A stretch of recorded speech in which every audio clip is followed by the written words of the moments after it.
Hello, and welcome to the Drowsy Professor. I'm so glad you found your way here tonight, to this peaceful space where we explore the gentle mysteries of our planet's deep history together. As you settle in wherever you are, perhaps tucked comfortably under soft blankets as the evening settles around you, or nestled in your favorite quiet corner as the day slowly fades, I'd love for you to let me know where in the world and at what time you're watching. There's something wonderfully comforting about knowing we're sharing this tranquil moment together, even across whatever distances might separate us. Now, take a moment to get truly comfortable. Adjust your pillows, let your shoulders drop just a little, and take a slow, deep breath. Feel the air fill your lungs gently, then release it with a soft sigh. Tonight, we're going to embark on a very special journey together. One that will take us through some of the most profound and beautiful transformations in Earth's long history, moments when life itself underwent gentle renewals that reshaped the entire planet. We'll be exploring what scientists call mass extinctions, but we won't be dwelling on endings or loss. Instead, we'll discover how these events were really life's way of making space for new possibilities, like a garden that's carefully pruned to allow fresh growth, or a forest that clears old growth to let sunlight reach new seedlings. These were times of patient transformation, when the earth took slow, deep breaths and emerged renewed, refreshed, and ready for the next chapter in life's endless story. Don't worry about remembering every detail or following every scientific term. This isn't a test, and there's no need to stay alert or take notes.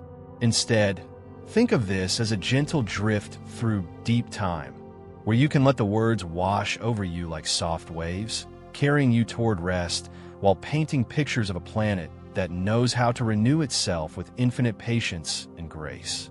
Let your breathing slow naturally as we begin, and know that whether you listen to every word or simply let the sound of the story guide you towards sleep, you're exactly where you need to be.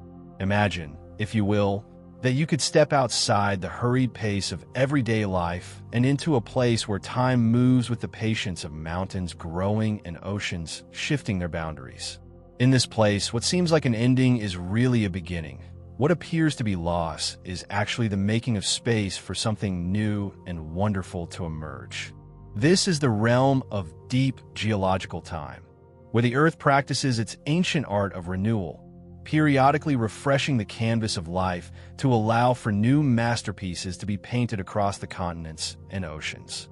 As you rest comfortably, breathing slowly and peacefully, try to imagine our planet not as a static, unchanging world, but as a living entity that breathes in cycles measured not in minutes or hours, but in millions of years. Just as you might occasionally rearrange the furniture in your home to create new possibilities for living and moving through familiar spaces, the Earth periodically rearranges the patterns of life that inhabit its surface, creating opportunities for evolution to explore new pathways and for ecosystems to discover fresh ways of organizing themselves. These great transformations that we call mass extinctions have happened only a handful of times in Earth's immensely long history. Perhaps 5 or 6 major events spread across more than 500 million years. That's like having just a few major renovations in a house that's been lived in for centuries, each one creating space for new ways of life to flourish and develop.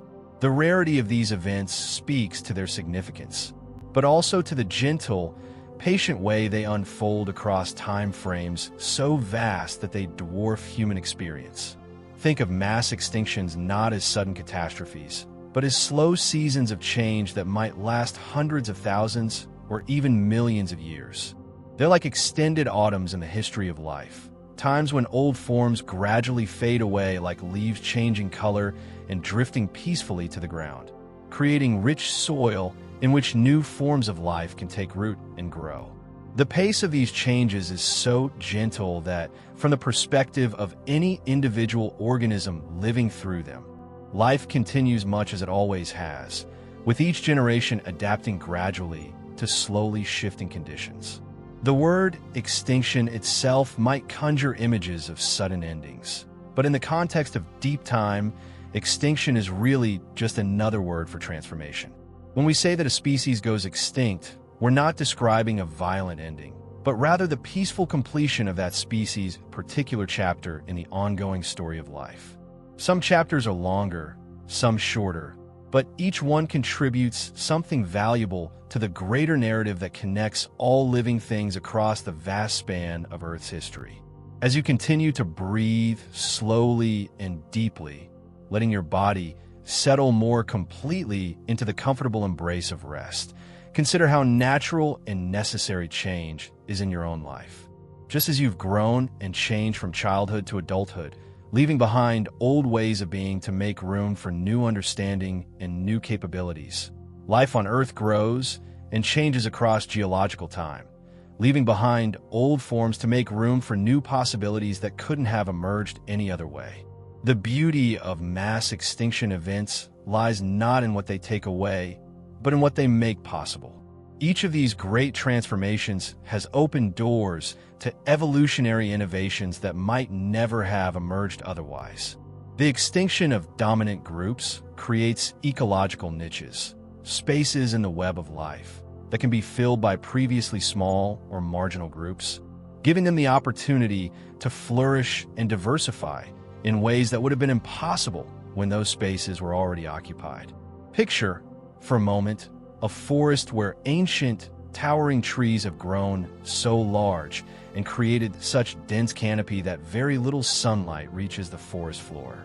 The smaller plants and young trees beneath them exist in perpetual shadow, unable to grow to their full potential. But when those ancient giants eventually fall, not through violence or catastrophe, but through the natural processes of aging and change, sunlight suddenly floods the forest floor, and all those patient, waiting plants have the opportunity to reach toward the light and create an entirely new forest ecosystem. This is what happens during mass extinction events. Groups of organisms that have dominated Earth's ecosystems for millions of years gradually give way, not through any fault or failure on their part, but simply because their time has come to an end. Their departure creates space, physical space, ecological space, evolutionary space, for other groups to expand and diversify and explore new ways of living that were never possible before. The organisms that survive mass extinctions aren't necessarily superior to those that don't. They're simply different in ways that happen to be advantageous under the new conditions that emerge during these times of transformation. It's rather like how different skills become valuable in different situations. The qualities that make someone successful in one environment might be less useful in another, but that doesn't make either set of qualities inherently better or worse. During times of environmental change, traits that were once neutral or even slightly disadvantageous might suddenly become extremely valuable. Small size might become advantageous when large size is no longer sustainable. The ability to eat a wide variety of foods might become crucial when specialized food sources become scarce. Flexibility and adaptability might matter more than highly refined specializations that worked perfectly under the old conditions but become liabilities under new ones. The pace at which these great transformations unfold is one of their most remarkable characteristics. Unlike the rapid changes that characterize modern human experience, mass extinctions happen slowly enough that ecosystems have time to adjust, species have time to adapt, and life has time to explore new possibilities without being overwhelmed by the speed of change. It's change that happens with geological patience, allowing evolution to work its gradual magic across time frames that give every possible adaptation a chance to be tried and tested. As you rest peacefully, perhaps feeling your eyelids growing heavier as the day's tensions continue to dissolve into the gentle comfort of evening, try to imagine time moving at this geological pace. Picture changes so gradual that they're invisible from day to day, year to year, even century to century, yet profound enough to completely transform the character of life on Earth when viewed across the proper timescale. It's a pace that invites patience, that encourages deep breathing, that reminds us that the most important changes often happen slowly and quietly, like the way sleep gradually overtakes consciousness. The extinction events in Earth's history each have their own character and their own particular story to tell. Some involve changes in climate that unfolded over hundreds of thousands of years.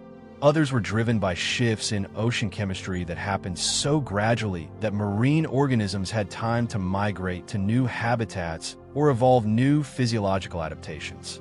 Still others involve the slow rearrangement of continents as tectonic forces moved land masses to new positions, creating new patterns of ocean circulation and atmospheric flow.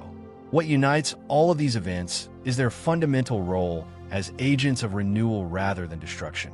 Each mass extinction has reset the trajectory of evolution, clearing away old patterns to make room for new ones, eliminating dominant groups that had become so successful they were preventing other forms of life from reaching their full potential. In this way, mass extinctions serve as evolution's way of preventing stagnation, ensuring that life continues to explore new possibilities rather than becoming locked into patterns that might eventually lead to dead ends. The fossil record that documents these ancient transformations reads like a library of peaceful transitions, with each layer of rock telling the story of how life gradually shifted from one set of dominant forms to another.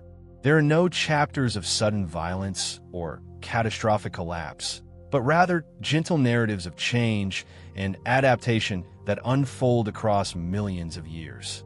The rocks themselves seem to breathe with the slow rhythm of geological time, each layer representing thousands or millions of years of patient accumulation. When paleontologists study these ancient transitions, they often find evidence of gradual changes rather than sudden breaks. Species don't simply vanish from one rock layer to the next. Instead, they become gradually less common over many layers, sometimes reappearing briefly before finally fading away entirely. New species don't suddenly appear fully formed. Instead, they emerge gradually from ancestral forms, becoming more common and more diverse as the environmental conditions shift in their favor. This gradual pattern of change reflects the fundamental patience of natural processes. Evolution doesn't work through sudden revolutions, but through countless small improvements and adaptations that accumulate over enormous periods of time. Even during mass extinctions, when the pace of change accelerates somewhat, the transformation still unfolds across time frames that allow for careful adjustment and gradual adaptation. The organisms that live through mass extinctions often become the ancestors of entirely new evolutionary radiations, periods when life explodes into new forms and fills ecological niches that never existed before. These radiations represent some of the most creative periods in evolutionary history, times when life experiments with new body plans, new ways of feeding, new methods of reproduction, and new strategies for survival that lead to levels of diversity and complexity that were never possible under the old regime.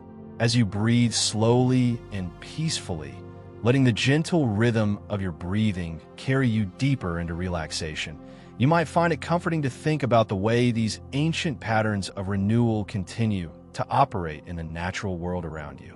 Every forest that grows up after a fire, every ecosystem that recovers after a disturbance, every spring that follows winter carries echoes of these great geological renewals, demonstrating life's endless capacity for regeneration and its ability to find new forms of beauty and abundance even after times of change and transition. The study of mass extinctions has taught scientists that resilience and adaptability are among life's most important characteristics.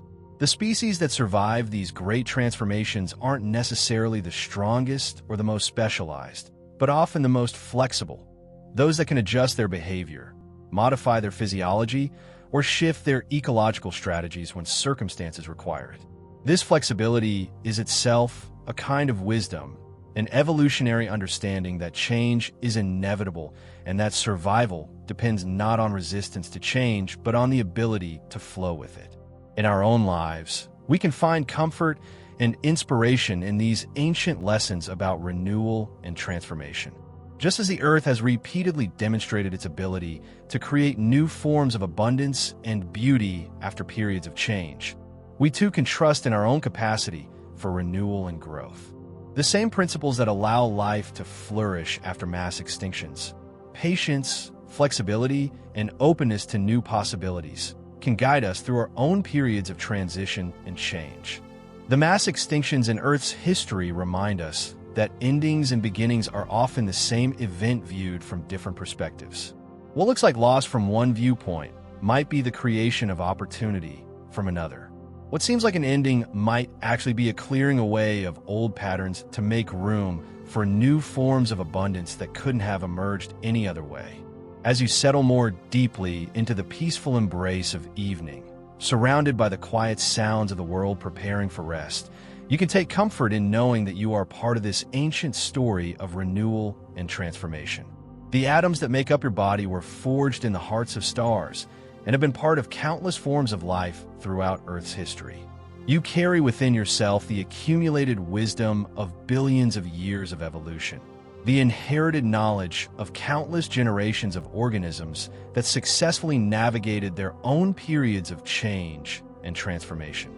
The peaceful continuity of life across deep time, punctuated by these gentle periods of renewal, creates a rhythm as soothing and as reliable as the rhythm of your own breathing. Just as your breath naturally flows in cycles of inhalation and exhalation, life on Earth flows in great cycles of abundance and renewal, each cycle creating the conditions for the next, each transformation opening doors to new possibilities for beauty and complexity and wonder. As you rest comfortably in the gentle embrace of evening, breathing slowly and peacefully, imagine that you could somehow step outside the familiar rhythm of days and nights, weeks and seasons, and into a realm where time moves with an entirely different cadence. A place where moments are measured not in heartbeats, but in the patient accumulation of sediment layers, where seasons last not months, but millions of years, and where the great events that shape our world unfold with a majesty so vast and so gentle that they become almost meditative in their unhurried progress through deep time. This is the temporal landscape where mass extinctions occur, a dimension of existence that operates according to principles so different from ordinary human experience that it requires a complete shift in perspective to appreciate its profound beauty and gentle wisdom.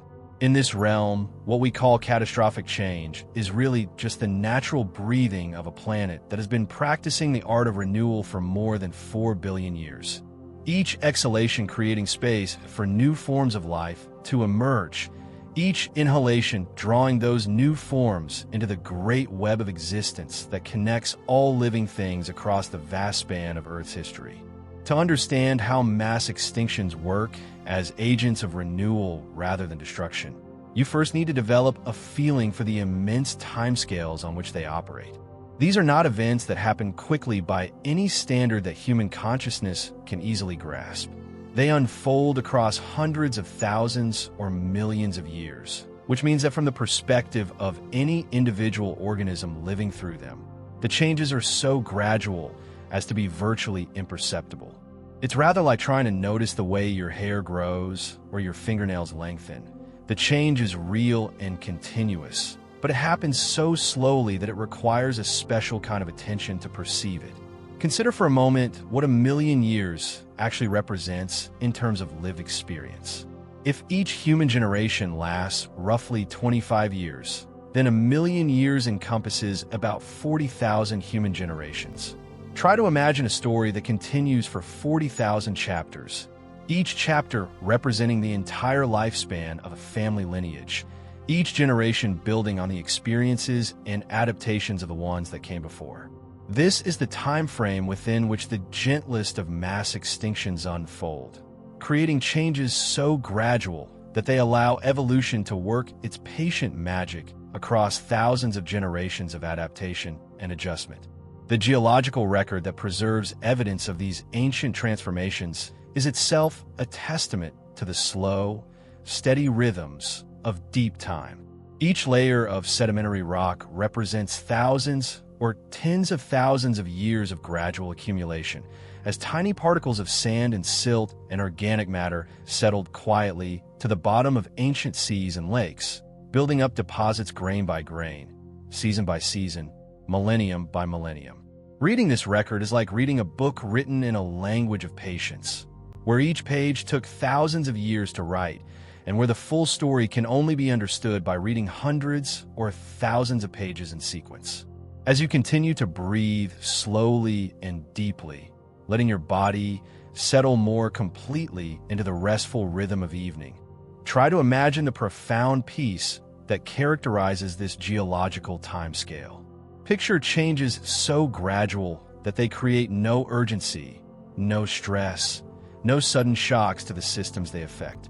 Instead, they unfold with the same gentle inevitability as the changing of seasons, giving every organism, every ecosystem, every evolutionary lineage time to respond and adapt at its own natural pace. The beauty of geological time lies partly in its capacity to make even the most dramatic transformations feel gentle and natural. Events that would be catastrophic if they happened quickly become manageable, even beneficial when they're spread across the proper time frame.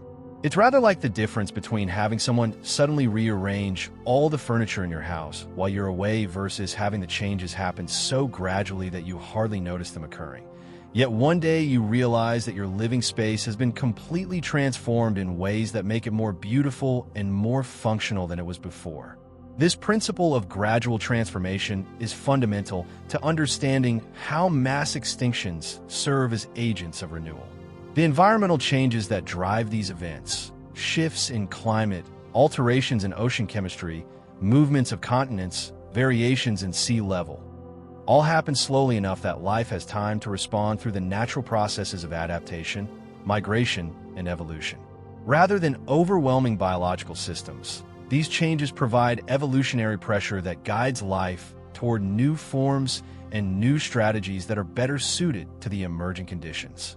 The organisms that live through periods of mass extinction are participating in one of evolution's grandest experiments, a time when the rules that have governed life for millions of years are gradually shifting to favor new approaches and new solutions to the challenges of existence.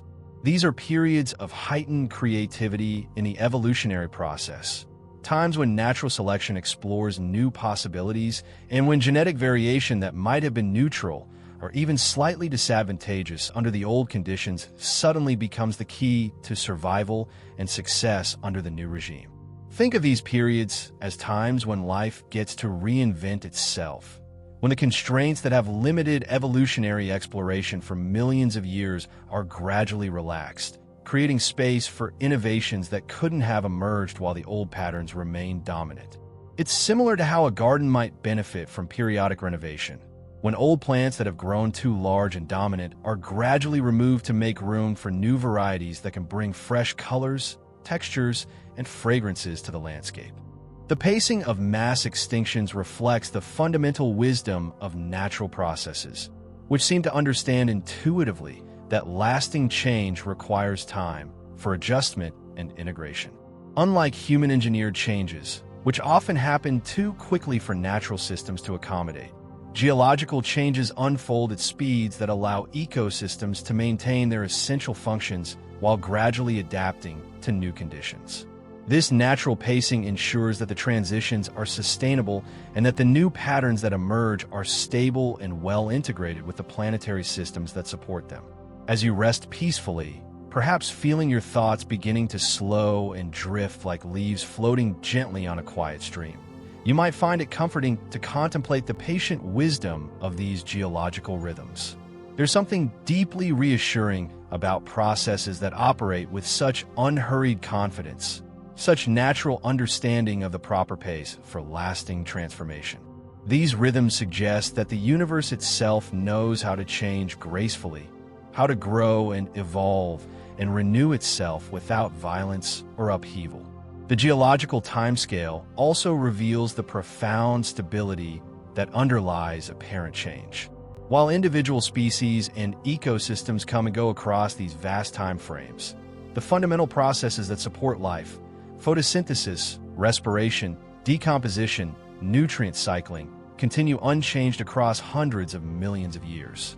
It's as if the planet maintains certain essential rhythms and patterns while allowing endless variation in the specific forms through which those patterns are expressed. This combination of stability and change creates a kind of geological breathing, where the deep structures that support life remain constant while the surface expressions of life undergo continuous renewal and transformation.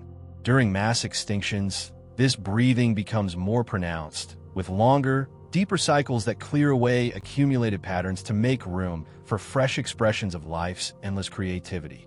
The rock layers that record mass extinctions often show fascinating patterns of gradual transition rather than sudden breaks.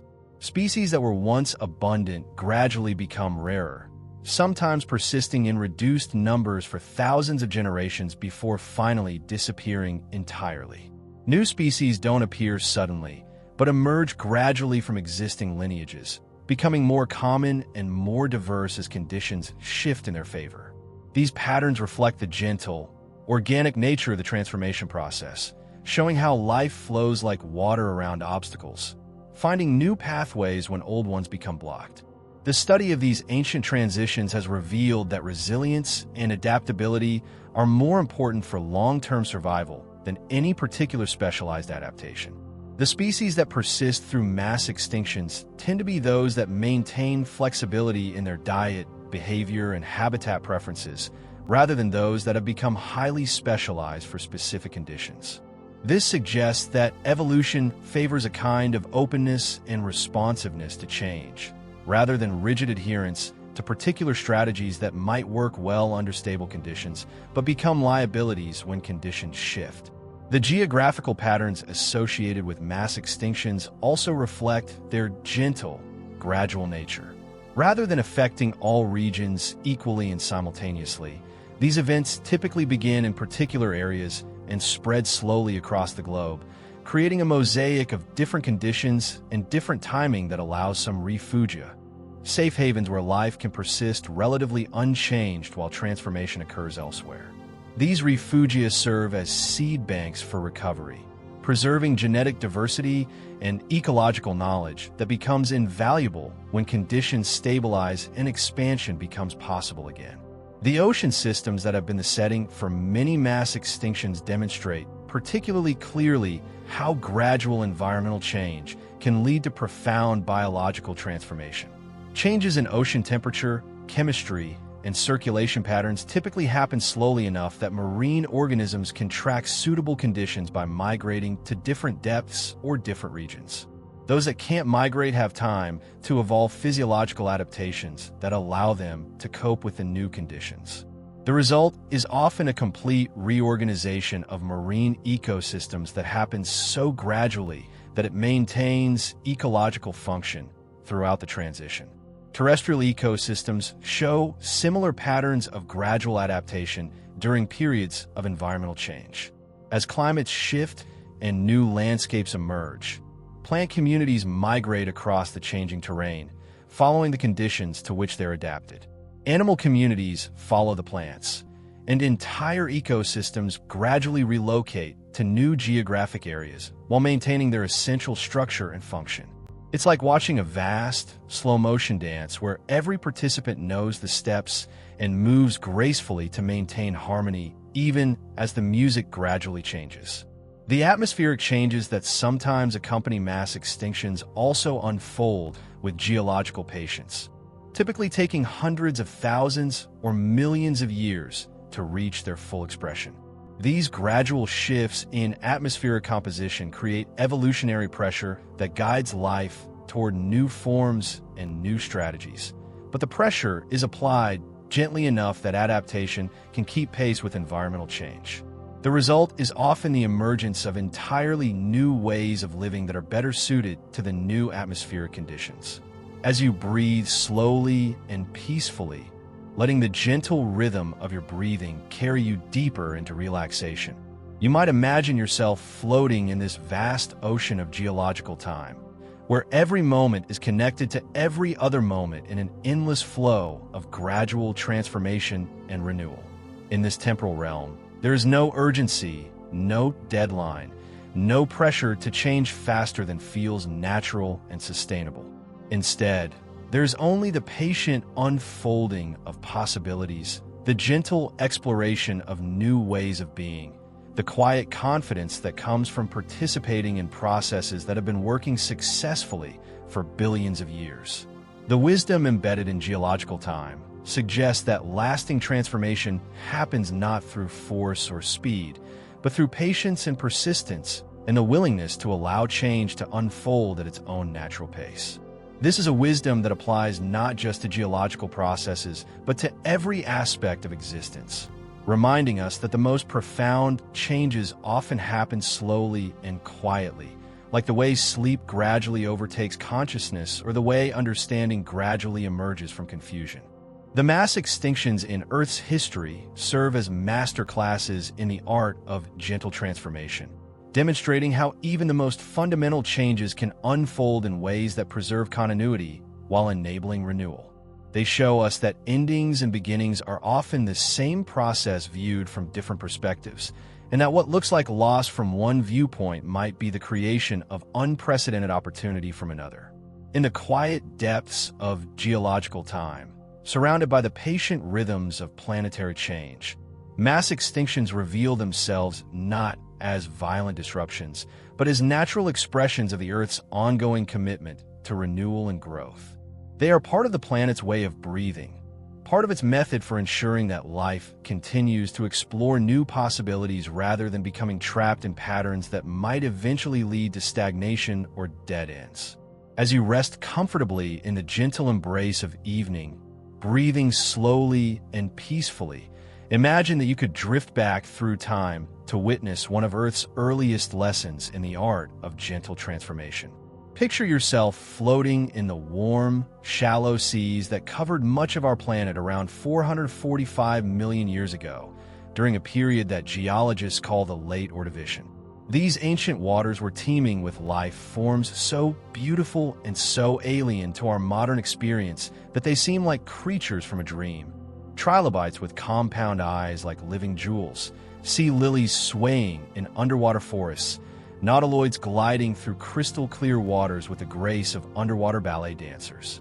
This was a world of abundance and stability, where marine ecosystems have been flourishing for millions of years under conditions so perfect for life that the diversity of species had reached levels that wouldn't be seen again for tens of millions of years. The climate was warm and equable, with no ice caps at the poles and gentle ocean currents that distributed heat and nutrients around the globe with remarkable efficiency. It was in many ways a golden age of marine life, a time when the seas had become vast gardens of biological abundance and creativity. But like all golden ages, this one contained within itself the seeds of its own gentle transformation. Far to the south, the massive continent of Gondwana was slowly drifting toward the South Pole, moving with the patience of geological time at a pace so gradual that it would be imperceptible to any individual organism, yet significant enough to begin altering the fundamental patterns of global climate and ocean circulation that had maintained this marine paradise for so long. As you continue to breathe slowly and deeply, letting your body settle more completely into the restful rhythm of evening, try to imagine the profound tranquility of this transformation as it began to unfold. The changes started as whispers so quiet that they could barely be detected above the gentle sounds of waves lapping against ancient shores. Ocean temperatures began to cool by fractions of degrees per century. Sea levels started to drop by millimeters per year as water became locked in the first ice sheets to form at the poles in millions of years. The chemistry of seawater began to shift in subtle ways as changing circulation patterns altered the distribution of nutrients and dissolved gases. These changes were so gradual that they unfolded like the changing of seasons, but seasons that lasted hundreds of thousands of years rather than months. From the perspective of the trilobites crawling across the seafloor or the crinoids filtering nutrients from the water column, life continued much as it always had. Each generation experienced conditions that were virtually identical to those their parents had known. Yet across the vast span of geological time, the cumulative effect of these tiny changes was profound and unmistakable. The beauty of this first mass extinction, the End-Ordovician event, lies in its demonstration of how even the most fundamental environmental changes can unfold with such gentleness that they become opportunities for adaptation and renewal rather than causes of suffering or distress. As ocean temperatures gradually cooled and sea levels slowly dropped, marine communities didn't simply disappear. Instead, they began a patient migration toward deeper waters and more equatorial regions where conditions remained favorable for their particular ways of life. Picture this migration not as a desperate flight from danger, but as a slow, graceful dance performed across millions of years and thousands of miles of ocean. Trilobite communities that had thrived in shallow tropical seas gradually shifted their ranges toward deeper waters as their traditional habitats slowly emerged above the retreating waterline. Brachiopod beds that had carpeted vast areas of seafloor relocated to new regions where the water chemistry and temperature remained within their preferred ranges. Crinoid forests found new places to establish their underwater cathedrals as the old locations became unsuitable for their filter-feeding lifestyle. The process was so gradual that it allowed for remarkable innovations and adaptations along the way. Some lineages developed new physiological capabilities that allowed them to survive in cooler water or different chemical conditions. Others evolved new feeding strategies that took advantage of changing nutrient patterns in a gradually shifting ocean environment. Still others discovered ecological niches that had never been exploited before, finding new ways to make a living in the slowly transforming marine world. As you rest peacefully, perhaps feeling your thoughts beginning to drift like plankton floating gently in these ancient seas, you might find it soothing to contemplate the patient wisdom demonstrated by these early communities of life. They faced changes that were unprecedented in their scope and duration, yet they responded not with panic or resistance, but with the quiet flexibility that characterizes all successful adaptation to environmental change. They flowed like water around obstacles, finding new pathways when old ones became blocked, discovering new possibilities when familiar options were no longer available. The geological record of this transformation reads like a meditation on the themes of patience and gradual change. Rock layers deposited over millions of years show the slow transition from communities dominated by one set of species to communities dominated by entirely different species. But the transition happens so gradually that there are no sharp boundaries, no sudden breaks, no evidence of catastrophic collapse. Instead, they're gentle gradients of change that reflect the organic, natural pace of ecological transformation.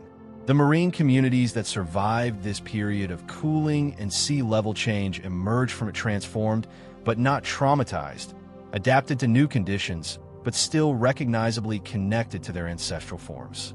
Many lineages that have been minor players in the Ordovician ecosystems found new opportunities to flourish and diversify as the dominant groups gradually gave way. The result was a marine world that was different from what had come before, but no less beautiful, no less complex, no less abundant in its own particular way. The End-Ordovician extinction demonstrates beautifully how environmental change can serve as an engine of innovation rather than simply an agent of loss. As traditional ecological niches disappeared or became less favorable, evolution was stimulated to explore new possibilities, to experiment with new forms and new strategies that hadn't been viable under the previous stable conditions. The period of environmental change became a period of evolutionary creativity, a time when life discovered new ways of organizing itself and new approaches to the fundamental challenges of survival and reproduction. The cooling climate and changing ocean chemistry created new selective pressures that favored traits that had been relatively unimportant during the stable conditions of the Ordovician peak.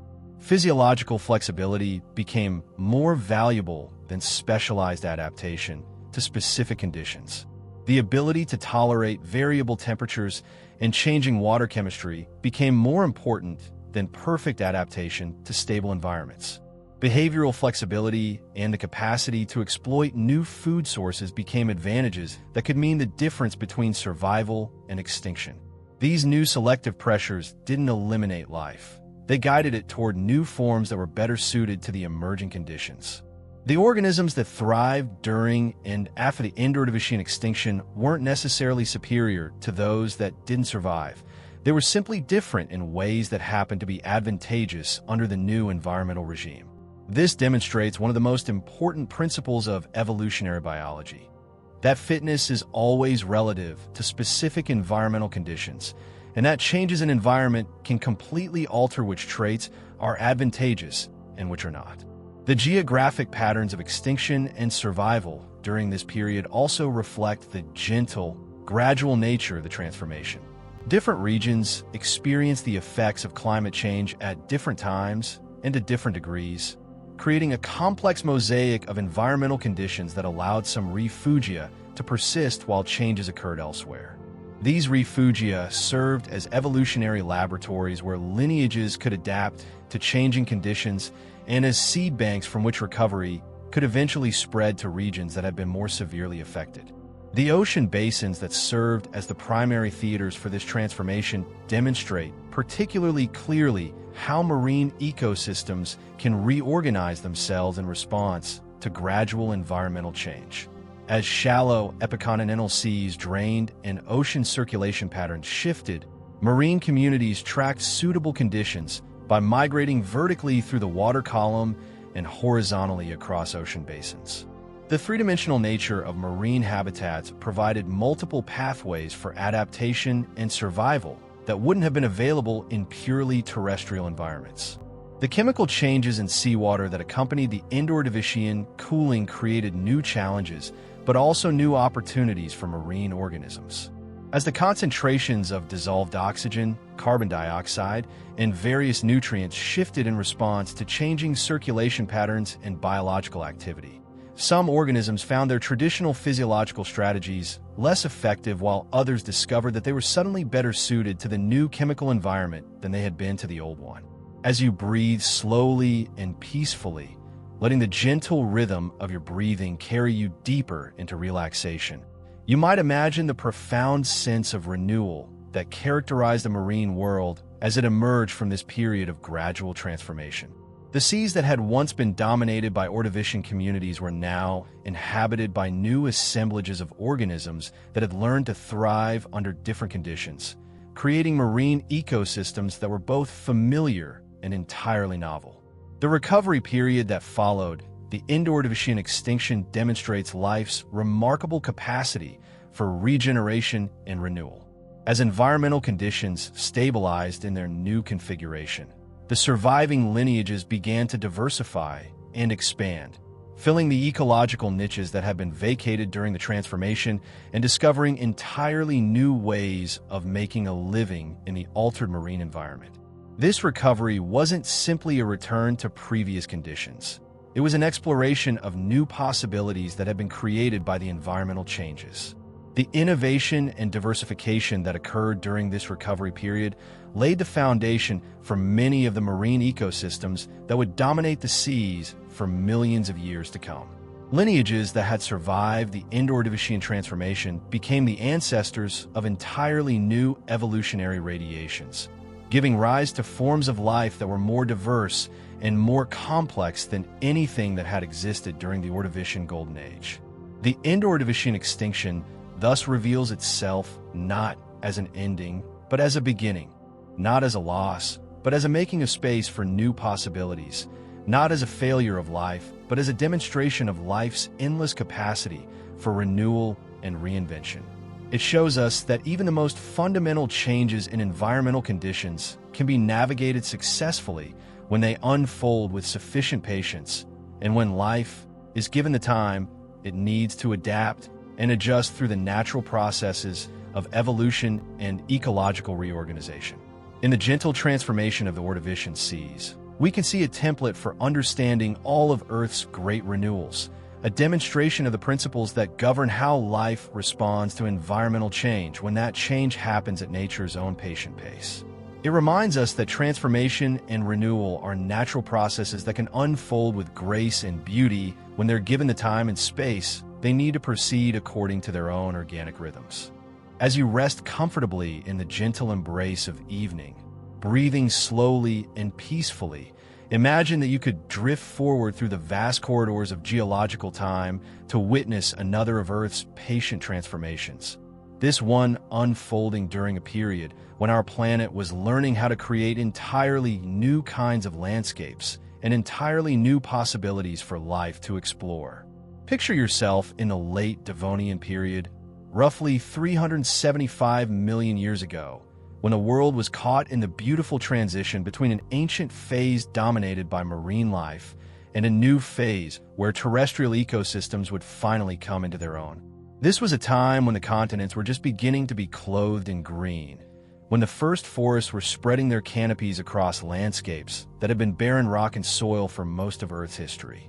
The Devonian period has often been called the Age of Fishes, but it could just as accurately be called the Age of First Forests, a time when plants were conducting their own quiet revolution, gradually transforming the land surface of our planet from a stark, mineral world into something that could support the rich terrestrial ecosystems we know today. The late Devonian extinction that brought this remarkable period to its gentle close was really a transition between two very different ways of organizing life on Earth. The old way had been dominated by marine ecosystems, with most of the planet's biological activity concentrated in shallow seas that covered much of the continental surfaces.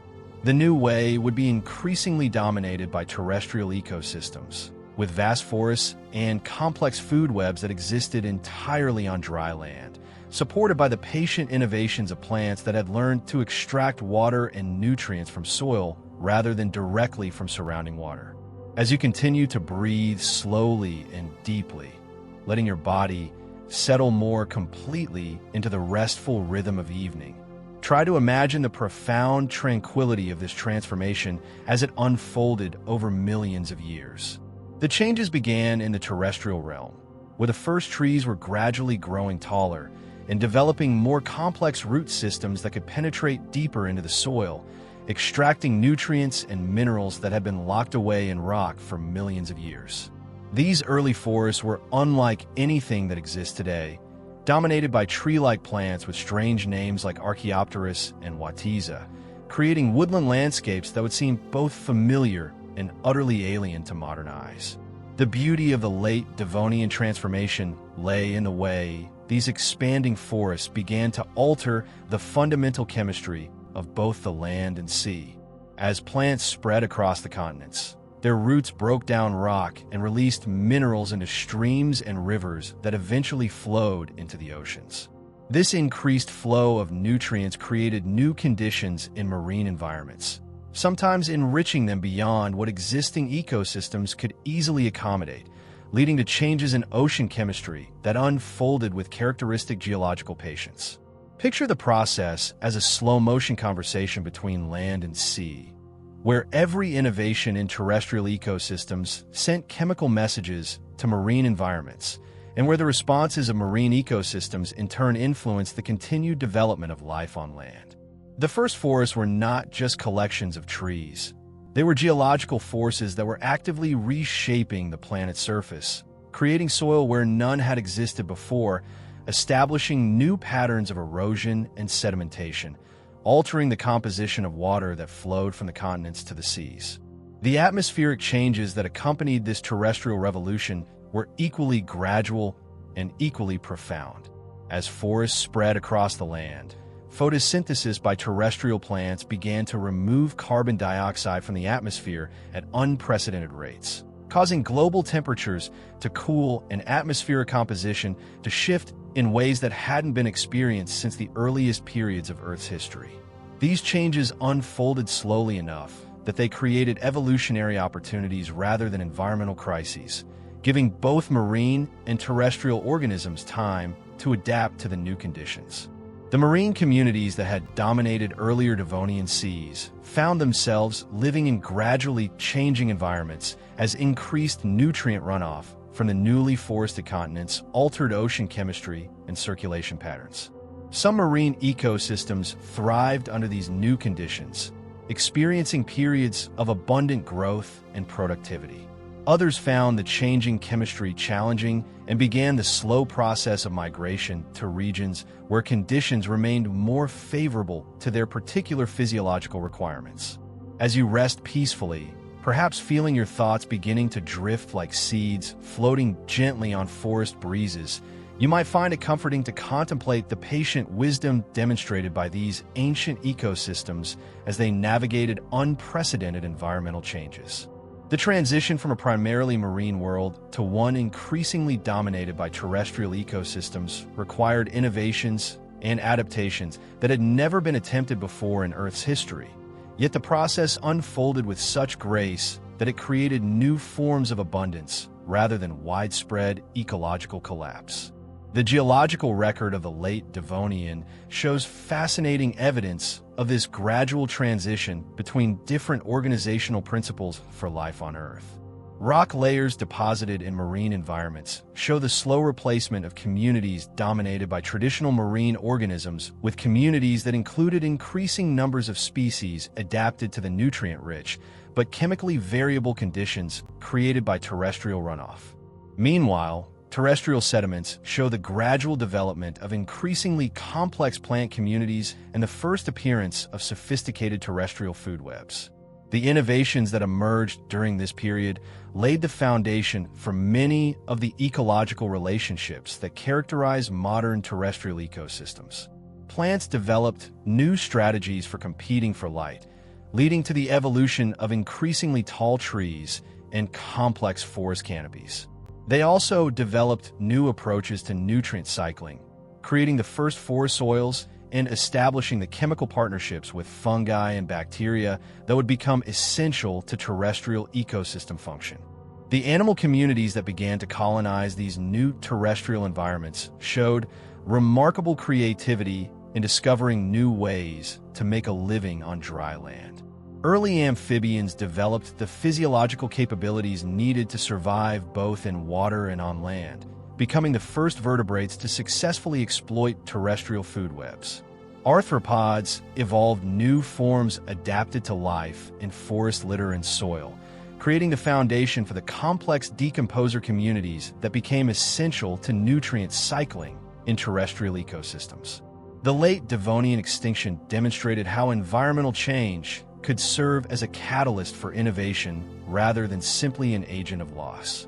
As traditional marine habitats became altered by increased terrestrial input, evolution was stimulated to explore new possibilities both in modified marine environments and in the expanding terrestrial realm. The period of environmental change became a period of unprecedented biological creativity, with new forms of life emerging both in the seas and on the land. The cooling climate that accompanied the spread of terrestrial vegetation created new selective pressures that favored different traits than had been advantageous during the warmer conditions of the earlier Devonian. In marine environments, these changes favored organisms that could tolerate variable nutrient levels and changing water chemistry. On land, they favored plants and animals that could cope with more seasonal climates and the complex chemical environment created by soil development and terrestrial nutrient cycling. These new selective pressures guided life toward forms that were better suited to a world where terrestrial and marine systems were increasingly interconnected. The organisms that thrived during and after the late Devonian extinction were those that could take advantage of the new linkages between land and sea ecosystems, whether through direct exploitation of terrestrial resources or through adaptation to marine environments that were increasingly influenced by terrestrial processes. The geographic patterns of extinction and innovation during this period reflect the complex interplay between terrestrial and marine processes. Different regions experience the effects of terrestrial expansion at different times and to different degrees, creating a mosaic of environmental conditions that allowed for diverse evolutionary experiments. Some areas became centers of terrestrial innovation, while others served as refugia for traditional marine communities. Still others became laboratories for the development of new types of ecosystems that combined terrestrial and aquatic elements in novel ways. The timescales involved in the late Devonian transformation demonstrate once again the importance of patience in natural processes. The spread of forests across the continents took millions of years, allowing marine systems time to adjust to changing nutrient inputs and atmospheric chemistry.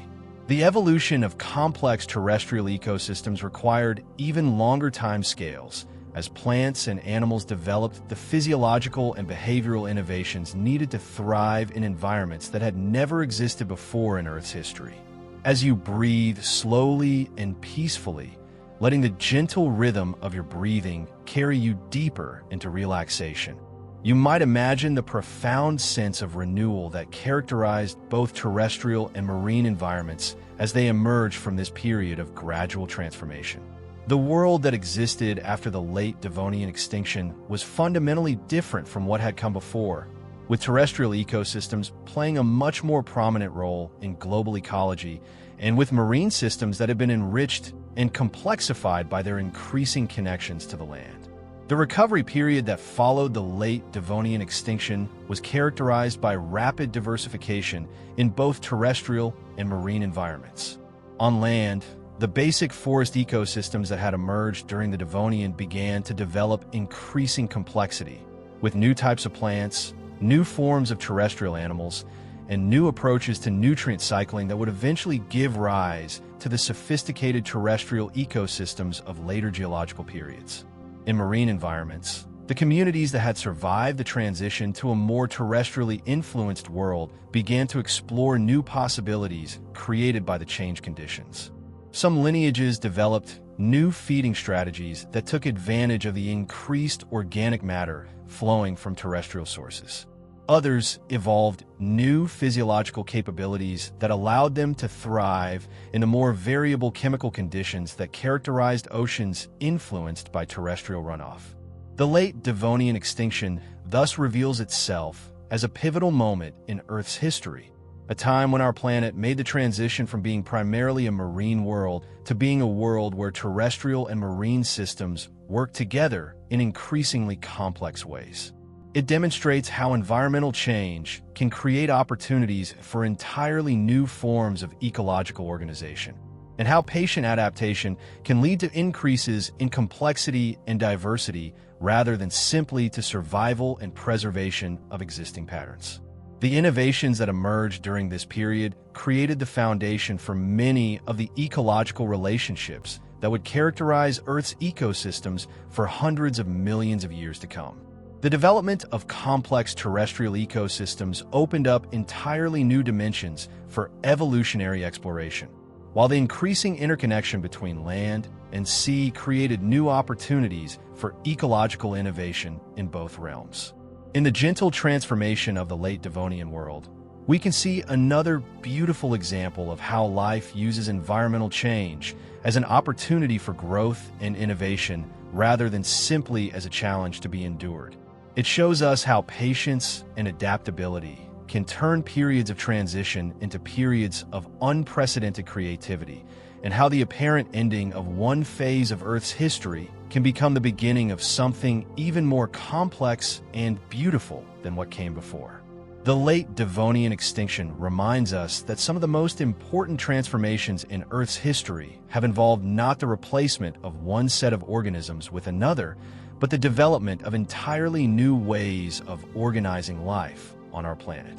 It demonstrates that evolution is not just about the survival of individual lineages, but about the exploration of new possibilities for ecological complexity and the creation of new forms of beauty and abundance that could never have existed under previous conditions. As you rest comfortably in the gentle embrace of evening, breathing slowly and peacefully, imagine that you could drift even further forward through the vast corridors of deep time to witness the most profound transformation in Earth's history, a change so gradual and so comprehensive that it reshaped not just the living world, but the very foundations of how our planet functions.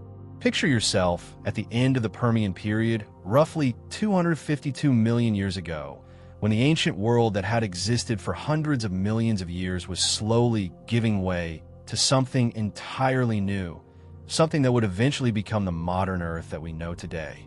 This was the time of what scientists call the Great Dying, though that name might give you the wrong impression about the nature of this transformation. Like all of Earth's great renewals, The End-Permian extinction unfolded with geological patience, taking perhaps 1,000,000 years or more to complete its gentle work of clearing away old patterns to make space for new ones. It was less like a sudden catastrophe and more like an extended season of change, a time when the planet took slow, deep breaths and emerged from each exhalation transformed in ways that opened doors to possibilities that had never existed before. The world that was slowly transforming during this period was unlike anything we could easily recognize today. The continents had drifted together to form a single massive supercontinent called Pangaea, creating a landmass so large that its interior regions were thousands of miles from the moderating influence of any ocean. Vast coal swamps stretched across much of the landscape, filled with tree-like plants that had no modern equivalents. Giant club mosses and horsetails that grew to the size of modern trees, creating forests that looked more like scenes from an alien planet than anything in our contemporary world. As you continue to breathe slowly and deeply, letting your body settle more completely into the restful rhythm of evening, try to imagine the profound tranquility of this ancient landscape as it began its patient transformation. The changes started deep within the Earth, where massive volcanic systems were slowly awakening in what is now Siberia. These volcanic processes operated on timescales that dwarf human comprehension, releasing gases and heat into the atmosphere so gradually that the effects accumulated like interest in a geological savings account, building slowly over hundreds of thousands of years. The beauty of this transformation lay in its demonstration of how even the most fundamental changes in Earth systems could unfold with sufficient gentleness to allow life to adapt and adjust. As atmospheric composition gradually shifted and global temperatures slowly increased, the ancient forests and marine ecosystems didn't simply collapse. Instead, they began a patient process of reorganization, with some communities migrating to regions where conditions remained favorable, others evolving new physiological capabilities that allowed them to cope with the changing environment, and still others discovering entirely new ways of making a living under the altered conditions. Picture the ancient coal forests as they gradually adapted to the changing climate. These ecosystems, which had dominated the landscape for millions of years, began to thin and open as the giant club mosses and horsetails that formed their canopy found the new conditions challenging. But rather than simply disappearing, these forests began to be replaced by different types of plant communities. Early conifers and other seed plants that were better adapted to the drier, more variable conditions that were slowly emerging. The process was like watching a garden slowly transition from one design to another, with old plantings gradually giving way to new ones in a transformation so gentle that it preserved the essential function of the ecosystem while completely altering its appearance and composition. The animals that had lived in the coal forests adapted alongside the plants, with some species tracking suitable habitat as it shifted geographically, others evolving new dietary preferences as familiar food sources became scarce, and still others discovering opportunities in the new types of ecosystems that were emerging. The marine realm underwent equally profound but equally gradual transformations during this period. Ancient reef systems that had been built by organisms called rugose corals and bryozoans slowly gave way to new types of marine communities dominated by different kinds of organisms with different approaches to filter feeding and reef construction.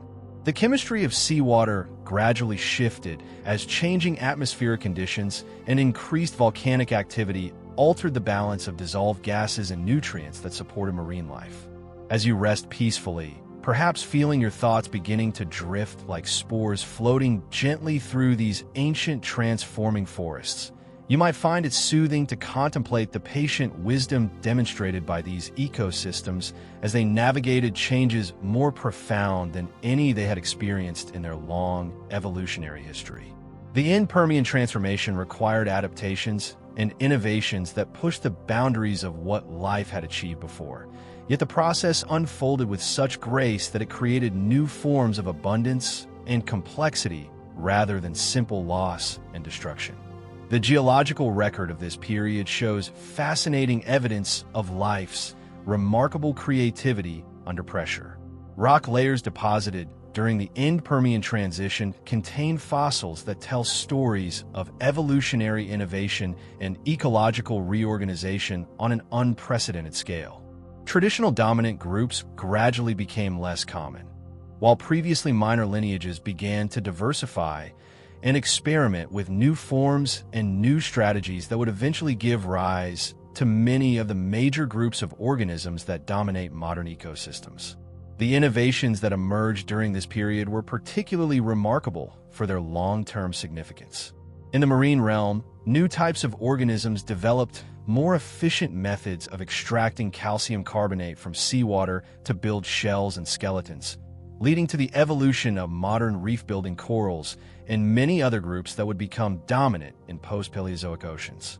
On land, seed plants developed increasingly sophisticated adaptations for life in drier, more variable climates, including new types of leaves, roots, and reproductive structures that would prove essential for the terrestrial ecosystems of the Mesozoic era.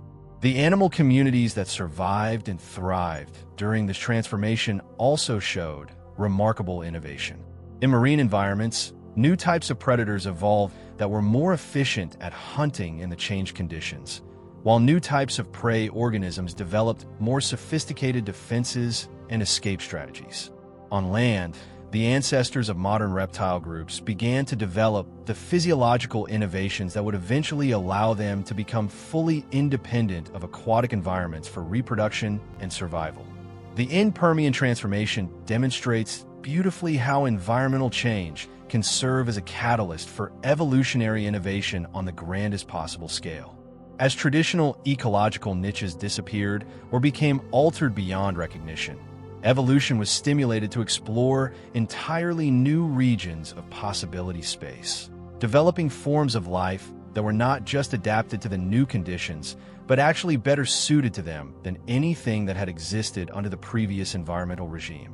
The cooling and warming cycles that characterized the End-Permian period created selective pressures that favored flexibility and adaptability over specialization for particular stable conditions. In both marine and terrestrial environments, these changes favored organisms that could tolerate variable temperatures, changing atmospheric composition, and fluctuating resource availability. This selection for flexibility led to the evolution of many of the physiological and behavioral traits that would become characteristic of post-Paleozoic life. The geographic patterns of survival and innovation during this period reflect the complex interplay between global environmental change and local adaptation. Different regions experience the effects of climate change at different times and to different degrees, creating a mosaic of environmental conditions that allowed for diverse evolutionary experiments. Some areas became refugia where traditional communities could persist with minimal change, while others became centers of innovation where new forms of life emerged and flourished. The timescales involved in the End-Permian transformation once again demonstrate the importance of patience in natural processes. The environmental changes that drove this extinction unfolded over hundreds of thousands of years, allowing multiple generations of organisms to experience gradually shifting conditions and to adapt through the normal processes of variation and natural selection. This temporal pacing ensured that the transformation was sustainable and that the new patterns that emerged were stable and well integrated. As you breathe slowly and peacefully, letting the gentle rhythm of your breathing carry you deeper into relaxation, you might imagine the profound sense of renewal that characterized the Earth as it emerged from this period of gradual transformation. The world that existed after the End-Permian extinction was fundamentally different from what had come before, with new types of ecosystems, new approaches to ecological organization, and new forms of life that were better adapted to the environmental conditions that would characterize the Mesozoic era. The recovery period that followed the End-Permian extinction was one of the most creative periods in the history of life on Earth. The surviving lineages began to diversify and experiment with new forms at an unprecedented rate, filling the ecological niches that had been vacated during the transformation and discovering entirely new ways of making a living in the altered world. This recovery was not simply a return to previous patterns. It was an exploration of possibilities that had been created by the environmental changes and that could never have been realized under pre-extinction conditions. In the terrestrial realm, the recovery led to the development of the first truly modern-style ecosystems, with complex food webs dominated by reptiles and early dinosaurs, supported by increasingly sophisticated plant communities that had mastered the challenges of life in continental interiors. In marine environments, the recovery gave rise to the diverse and abundant ecosystems that would characterize Mesozoic oceans, with new types of reef communities, new forms of marine reptiles, and new approaches to marine ecosystem organization. The End-Permian extinction thus reveals itself as perhaps the most transformative of all mass extinctions, a time when Earth made the transition from ancient patterns of organization that had characterized the Paleozoic era to the more modern patterns that would define the subsequent 250 million years of Earth history. It demonstrates how even the most profound environmental changes can be navigated successfully when they unfold with sufficient patience, and when life is given the time it needs to adapt through natural evolutionary processes. The innovations that emerged during this transformation created the foundation for many of the ecological relationships and evolutionary lineages that would dominate Earth's ecosystems throughout the Mesozoic and Cenozoic eras. The development of modern-style terrestrial ecosystems opened up new dimensions for evolutionary exploration, while the reorganization of marine communities created new opportunities for ecological innovation and complexity. In the gentle transformation of the End-Permian world, we can see perhaps the clearest example of how mass extinctions serve as reset buttons for evolution, clearing away patterns that had become established and successful but ultimately limiting, and creating space for new forms of organization that could explore possibilities that had never been available before. It shows us how endings can become beginnings, how apparent loss can become the foundation for unprecedented abundance, and how the patient processes of natural change can create beauty and complexity beyond anything that came before. The End-Permian extinction reminds us that some transformations are so profound that they require the complete reorganization of life's basic patterns, and that such reorganizations, when they occur with natural patience and timing, can lead to increases in diversity, complexity, and abundance that surpass anything that existed in the world they replaced. It demonstrates that renewal and innovation often require the clearing away of old patterns, and that life's greatest achievements sometimes emerge from its most challenging transitions. As you rest comfortably in the gentle embrace of evening, breathing slowly and peacefully, imagine that you could continue your journey through deep time to witness another of Earth's patient transformations, this one unfolding during the closing chapters of the Triassic period, roughly 200 million years ago. Picture yourself floating in the warm, shallow seas that surrounded the volcanic islands and continental margins of a world that was still recovering from the great transformation of the End-Permian extinction, still experimenting with new forms of marine life and new approaches to oceanic ecosystem organization. This was a time of remarkable innovation and diversification in both marine and terrestrial environments. The recovery from the End-Permian extinction had given rise to ecosystems unlike anything that had existed in Earth's earlier history. On land, the first dinosaurs were beginning to establish themselves as major players in terrestrial food webs, while early mammals were developing the physiological innovations that would eventually prove crucial for their own evolutionary success. In the seas, new types of marine reptiles had evolved to fill ecological niches that had never been occupied before, creating marine ecosystems of unprecedented complexity and beauty. The End-Triassic extinction that would gradually reshape this world was another demonstration of life's patient approach to transformation and renewal. Like all of Earth's great renewals, this one unfolded with geological patience, taking hundreds of thousands of years to complete its gentle work of clearing away certain patterns to make space for others. It was a time when the planet continued its long experimentation with different approaches to organizing life. gradually shifting toward the patterns that would characterize the Jurassic period and beyond. As you continue to breathe slowly and deeply, letting your body settle more completely into the restful rhythm of evening, try to imagine the profound tranquility of the marine environments that were slowly transforming during this period. The changes began subtly, as they always do in geological time, with gradual shifts in ocean chemistry and circulation patterns that unfolded so slowly that they were invisible to individual organisms, but significant when accumulated across thousands of generations. The beauty of the End-Triassic transformation lay in its demonstration of how marine ecosystems could reorganize themselves in response to changing conditions while maintaining their essential functions and productivity. The shallow seas that surrounded the Triassic continents were home to communities of remarkable diversity and complexity, including reef systems built by hexacorals that were the ancestors of modern reef-building corals, diverse assemblages of marine reptiles that had no modern equivalents, and planktonic communities that were experimenting with new approaches to microscopic life in the ocean surface waters.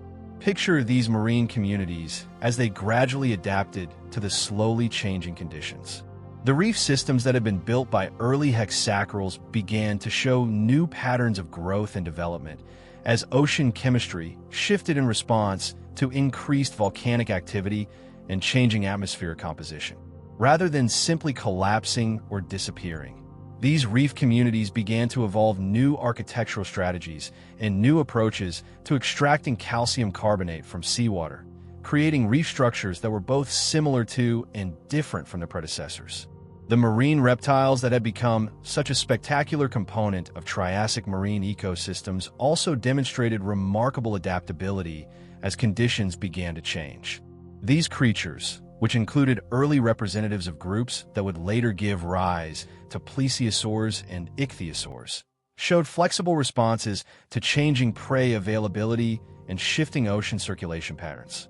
Some lineages became more specialized for hunting in particular types of marine environments, while others maintained broader ecological flexibility that allowed them to exploit changing conditions as opportunities rather than challenges. The planktonic communities that formed the foundation of marine food webs underwent equally profound but equally gradual transformations during this period. New types of microscopic organisms evolved that were better adapted to the changing chemical composition of seawater, while existing lineages modified their physiology and behavior to cope with shifting nutrient patterns and circulation dynamics. These changes in the planktonic realm had cascading effects throughout marine ecosystems, influencing everything from the types of filter-feeding organisms that could thrive to the hunting strategies employed by top predators. As you rest peacefully, perhaps feeling your thoughts beginning to drift like microscopic marine organisms floating gently in these ancient transforming seas, you might find it soothing to contemplate the patient wisdom demonstrated by these marine communities as they navigated another period of significant environmental change. The End-Triassic transformation required adaptations that built upon the innovations developed during the recovery from the End-Permian extinction, yet it also stimulated entirely new forms of evolutionary creativity and ecological organization. The geological record of this period shows fascinating evidence of the gradual nature of the transformation. Rock layers deposited in marine environments during the End-Triassic transition contain fossils that tell stories of communities slowly shifting their composition and organization rather than experiencing sudden collapse. Traditional dominant groups gradually became less common, while previously minor lineages began to diversify and explore new ecological possibilities that would eventually give rise to the marine ecosystems that would characterize the Jurassic period. The innovations that emerged during the End-Triassic extinction were particularly significant for their role in establishing patterns that would persist for millions of years. In marine environments, this period saw the continued evolution of modern-style reef ecosystems, with hexacorals developing increasingly sophisticated approaches to colonial organization and calcium carbonate construction. New types of marine predators evolved that employed hunting strategies and physiological adaptations that that would become characteristic of Mesozoic marine ecosystems. The bivalve mollusks, which have been relatively minor components of Paleozoic marine communities, began to diversify and develop new ecological strategies during this period. Some lineages evolved new approaches to filter feeding that allowed them to exploit planktonic resources more efficiently than their predecessors. Others developed new methods of burrowing and sediment processing that would eventually make them dominant components of seafloor communities throughout the remaining Mesozoic era. The End-Triassic transformation also saw important developments in the evolution of marine food webs.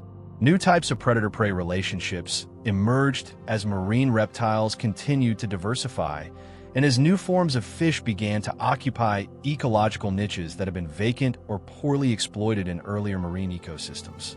These new predatory relationships created selective pressures that stimulated the evolution of new defensive strategies and new forms of prey behavior that added complexity and sophistication to marine ecosystem organization. The geographic patterns of change during the End-Triassic extinction reflect the complex interplay between global environmental factors and local adaptation. Different marine basins experience the effects of changing conditions at different times and to different degrees, creating a mosaic of environments that allowed for diverse evolutionary experiments and different approaches to community organization. Some regions became centers of innovation where new forms of marine life emerged and flourished, while others served as refugia where traditional communities could persist with minimal modification. The timescales involved in the End-Triassic transformation demonstrate once again the importance of patience in natural processes of change and adaptation. The environmental shifts that drove this extinction unfolded over hundreds of thousands of years, allowing marine organisms multiple generations to experience gradually changing conditions and to adapt through the normal processes of variation, selection, and evolution. This temporal pacing ensured that the transformation was sustainable and that the new patterns that emerged were stable and well integrated with the broader Earth system. The volcanic processes that contributed to the End-Triassic extinction operated with characteristic geological patience, releasing gases and heat into the atmosphere so gradually that their effects accumulated slowly over enormous time periods. These volcanic systems, which are related to the breakup of the supercontinent Pangaea and the initial opening of the Atlantic Ocean, created new patterns of ocean circulation and atmospheric chemistry that influenced marine ecosystems in complex and subtle ways. As you breathe slowly and peacefully, letting the gentle rhythm of your breathing carry you deeper into relaxation, you might imagine the profound sense of renewal that characterized marine environments as they emerged from this period of gradual transformation.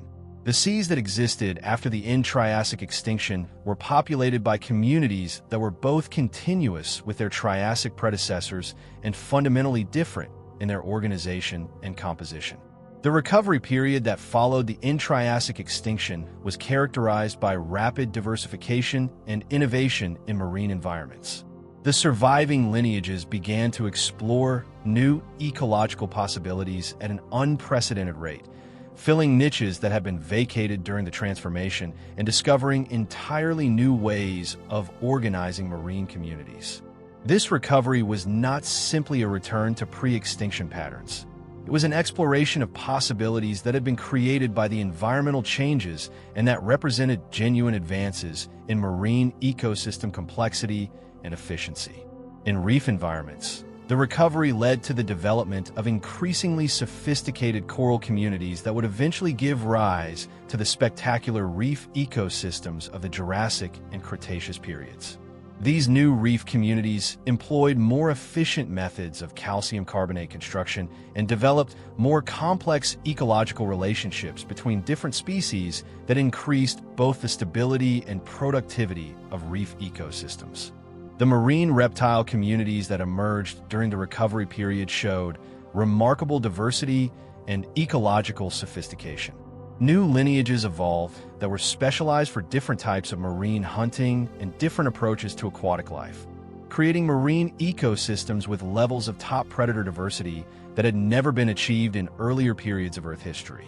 These marine reptiles would go on to dominate oceanic ecosystems throughout much of the remaining Mesozoic era. The planktonic communities that formed the foundation of Jurassic marine food webs also showed significant innovation and increased complexity compared to their Triassic predecessors. New types of microscopic organisms evolved that were more efficient at converting solar energy and dissolved nutrients into biological productivity, creating the foundation for marine ecosystems that could support larger and more diverse communities of filter feeders and predators. The end-Triassic extinction thus reveals itself as another important step in the ongoing evolution of marine ecosystem organization, a transformation that built upon the innovations of the end-Permian recovery while adding new levels of complexity and efficiency that would characterize marine life throughout the remainder of the Mesozoic era. It demonstrates how each mass extinction serves not as an ending, but as a stepping stone to new levels of ecological sophistication and biological diversity. The innovations that emerged during this transformation created the foundation for many of the marine ecosystem patterns that would persist for the next 150 million years. The development of modern-style reef communities, the diversification of marine reptile predators, and the evolution of more efficient planktonic food webs all contributed to creating marine environments that were more productive, more diverse, and more resilient than their predecessors. In the gentle transformation of the end-Triassic marine world, we can see another beautiful example of how life uses periods of environmental change as opportunities for innovation and improvement rather than simply as challenges to be endured. It shows us how the patient processes of adaptation and evolution can transform apparent difficulties into advantages, and how the gradual nature of geological change allows life to discover new possibilities that might never have been explored under stable conditions. The end-Triassic extinction reminds us that marine ecosystems, like terrestrial ones, are constantly evolving and improving their organization and efficiency through the processes of natural selection and ecological adaptation. It demonstrates that the apparent stability of mature ecosystems is actually a dynamic balance, maintained through continuous adjustment and innovation, and that periods of environmental change can catalyze advances in ecological sophistication that benefit all participants in marine communities. As you rest comfortably in the gentle embrace of evening, breathing slowly and peacefully, imagine that you could continue your journey through deep time to witness perhaps the most famous of all Earth's great transformations, the one that brought the age of dinosaurs to its peaceful close and opened the door to the age of mammals. Picture yourself at the end of the Cretaceous period, roughly 66 million years ago, in a world so lush and warm and full of life that it seems like a paradise from some beautiful dream, where giant flowering trees created cathedral-like forests, and where creatures of impossible size and grace moved through landscapes that sparkled with colors and forms that have never been seen since. This was the culmination of the Mesozoic era, a time when life on Earth had achieved levels of diversity and complexity that surpassed anything in the planet's previous history. Dinosaurs had evolved into forms of breathtaking variety and sophistication, from tiny feathered creatures no larger than sparrows to gentle giants that could browse leaves from the tops of the tallest trees. Flowering plants had transformed terrestrial landscapes into gardens of unprecedented beauty and productivity, creating ecosystems that supported more diverse and abundant communities of insects, mammals, and other small creatures than had ever existed before. The transformation that would gradually bring this magnificent world to its close was, like all of Earth's great renewals, a process that unfolded with geological patience and organic wisdom. The KPEG extinction, as scientists call it, was not a sudden catastrophe, but a gradual transition that took place over hundreds of thousands of years, allowing life to adapt and adjust and find new pathways through the slowly changing conditions that would eventually give rise to the Cenozoic world that we inhabit today. As you continue to breathe slowly and deeply, letting your body settle more completely into the restful rhythm of evening, try to imagine the profound tranquility of this transformation as it began to unfold. The changes started subtly, as they always do in the realm of deep time, with gradual shifts in climate and atmospheric composition that occurred so slowly that they were invisible to the magnificent creatures that inhabited the late Cretaceous world, yet significant enough to begin altering the fundamental patterns that had sustained Mesozoic ecosystems for more than 160 million years. The beauty of the KPG transformation lay in its demonstration of how even the most dramatic changes in Earth's history could unfold with sufficient gentleness to allow for remarkable innovation and adaptation. The late Cretaceous world was not simply swept away and replaced. Instead, it gradually evolved into something different, something that preserved many of its most beautiful and functional characteristics, while developing new forms of organization that were better suited to the environmental conditions that would characterize the Cenozoic era. Picture the magnificent dinosaur communities of the late Cretaceous as they began their patient transformation into the ancestors of modern birds. This was not a sudden change, but a gradual refinement of characteristics that had been developing for millions of years. The small, feathered dinosaurs that had been relatively minor components of Mesozoic ecosystems began to explore new ecological possibilities as changing environmental conditions favored smaller body sizes, more efficient metabolisms, and the enhanced maneuverability that would eventually lead to the mastery of powered flight. The flowering plant communities that had transformed terrestrial landscapes during the Cretaceous period also demonstrated remarkable adaptability as conditions began to change. Rather than simply disappearing or declining, these plant communities began to evolve new strategies for surviving and thriving under the gradually shifting climate conditions. Some lineages developed new approaches to seed dispersal and reproduction that were better suited to the more variable and sometimes harsh conditions that were slowly emerging. Others evolved new chemical defenses and new forms of cooperation with animal partners that would prove crucial for their continued success. The marine ecosystems of the late Cretaceous showed equally impressive flexibility as they adapted to gradually changing ocean conditions. The great marine reptiles that had dominated Mesozoic seas began to give way to new forms of marine life that were better adapted to the shifting patterns of ocean circulation and productivity. Rather than experiencing sudden collapse, marine communities gradually reorganized themselves around new dominant groups and new approaches to oceanic ecosystem organization. As you rest peacefully, perhaps feeling your thoughts beginning to drift like seeds floating gently on the warm breezes of those ancient flowering forests, you might find it comforting to contemplate the patient wisdom demonstrated by these late Cretaceous communities as they navigated one of the most significant transitions in Earth's history. The KPG transformation required adaptations and innovations that would ultimately give rise to the modern world. Yet the process unfolded with such grace that preserved much of the beauty and functionality of Mesozoic ecosystems, while creating space for entirely new forms of abundance and complexity. The geological record of this period shows fascinating evidence of the gradual nature of the transformation. Rock layers deposited during the KPG transition contain fossils that tell stories of communities slowly shifting their composition and organization over hundreds of thousands of years. Rather than sudden disappearances and replacements, the fossil record shows gradual changes in the relative abundance of different groups, with some lineages becoming less common, while others began to diversify and explore new ecological possibilities. The innovations that emerged during the KPG extinction were particularly remarkable for their long-term significance in shaping the modern world.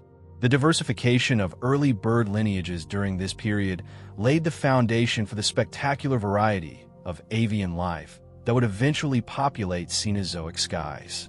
The evolution of new forms of flowering plants created the botanical foundation for the complex terrestrial ecosystems that would support the great diversification of mammals during the Paleocene and Eocene epochs.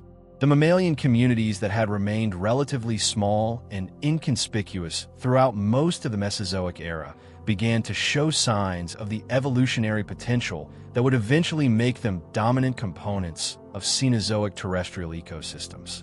New types of mammals evolved during the KPG transition that were larger and more ecologically diverse than their Mesozoic predecessors, exploring new approaches to herbivory, carnivory, and omnivory that would eventually give rise to the remarkable variety of mammalian life that would characterize the age of mammals.